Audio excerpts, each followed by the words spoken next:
Bismillahirrahmanirrahim. In the name of God, the Beneficent and the Merciful, may His blessings be conferred upon us today. His Excellency, Secretary General of the Muslim World League, the Honorable Minister for Land Development, my friend and colleague, Dr. James Masing, who is one of the few Christians among us today. We bid him not to be afraid, you are among friends.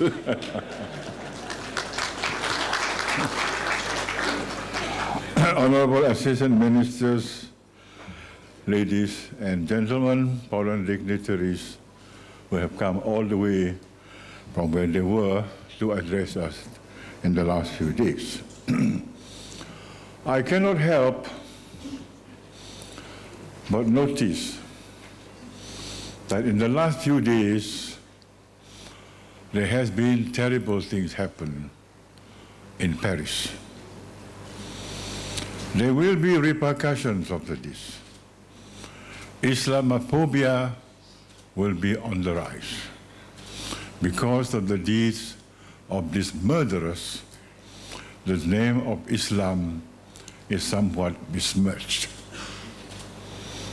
We must show to the world that we are a religion of peace. We are the peacemakers, that we have nothing to do with those murderers carrying Kalashnikov, carrying AK-47 and bombs and so on and so forth. But like it or not, there will be a backlash of Islamophobia in Europe. And any hope of peace in the Middle East will be gone. Tension will rise. The situation will get worse and worse, tit for tat, and there will be no peace. I'm afraid to tell you that even though we struggle for peace, it is still a long way off and getting further and further. The Arab-Israeli conflict has been on for the last more than half a century, and it will continue. For as long as the Palestinians are denied justice, there will be no peace in this world. That is the bad news. But the good news is there are still people like you who dream of peace, who aspire for peace, who wanted to be in peace, and who appreciate diversity. I want to talk about diversity because Malaysia is a diverse country.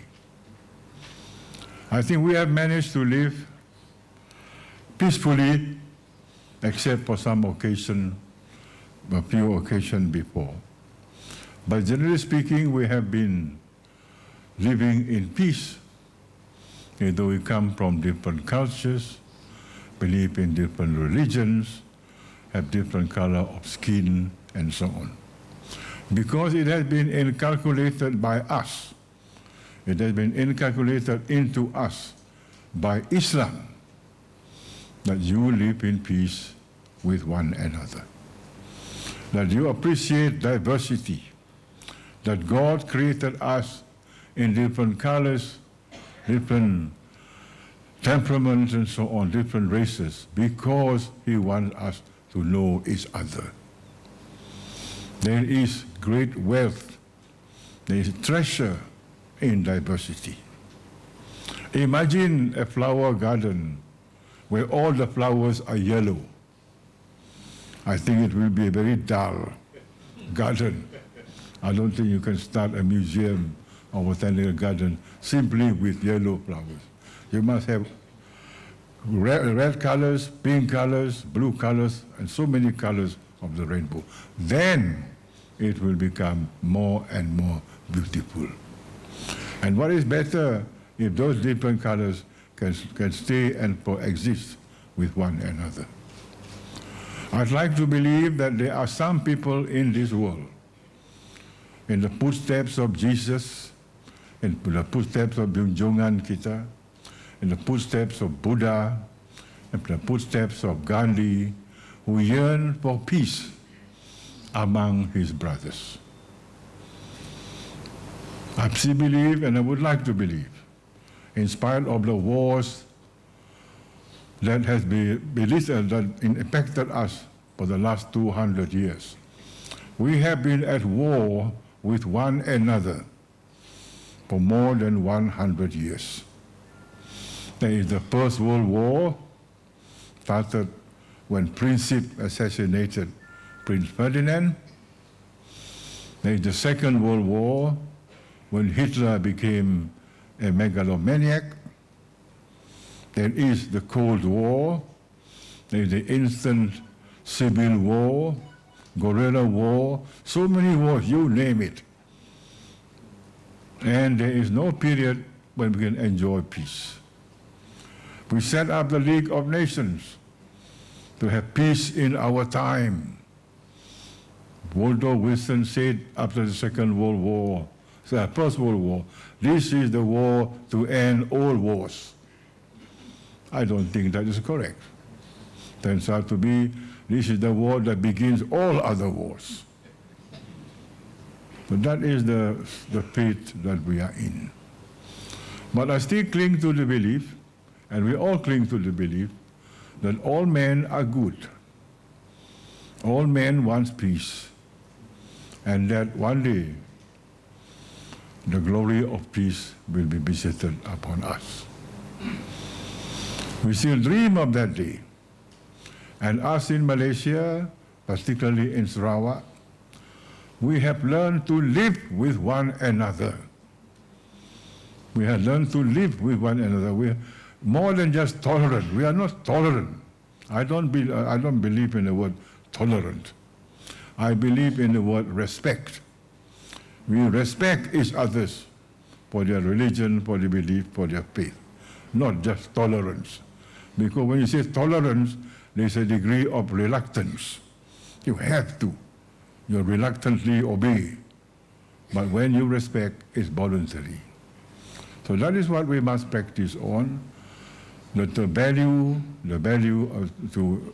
raise the value of peace among us and among the world. All men are brothers. All women are sisters. So shall it be. And of course, as we stay with one another, we must set up institutions that will help us maintain peace. The first institution which the world organized was the League of Nations. But then nobody listened to the League of Nations. It came to an end. Only after the Second World War did we have the United Nations with some effective in peacemaking throughout the world. So as long as the world has enough for everybody and not enough for greed, kata orang, enough, the world has enough for your need, but the world will never be enough for your greed, there will be poverty in this world. Half the world, middle class, half the world sleeps hungry at night. We must somehow solve this problem of poverty. Our main reason, our main enemies are not each other. Our enemies are ignorance, disease, injustice. That is our main enemy, not each other. Disease, ignorance, injustice. And I believe that this organization believes in justice, believes in diversity, believe in all the good things taught to us by the great masters of peace in years gone by. Gandhi used to say, an eye for an eye, then everybody will be blind. If it is an eye for an eye, everybody will be blind. And the one-eyed man will be king. So as long as there is economic disparity, as long as there is economic disparity, there will be wars, there will be dissatisfaction, and so on. Fresh water is depleting.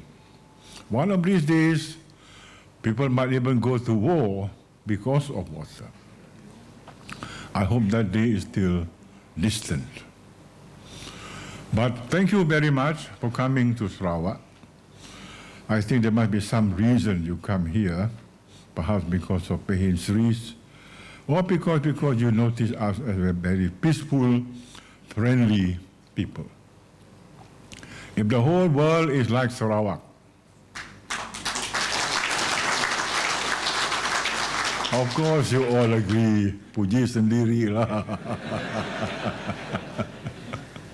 But my message is very simple.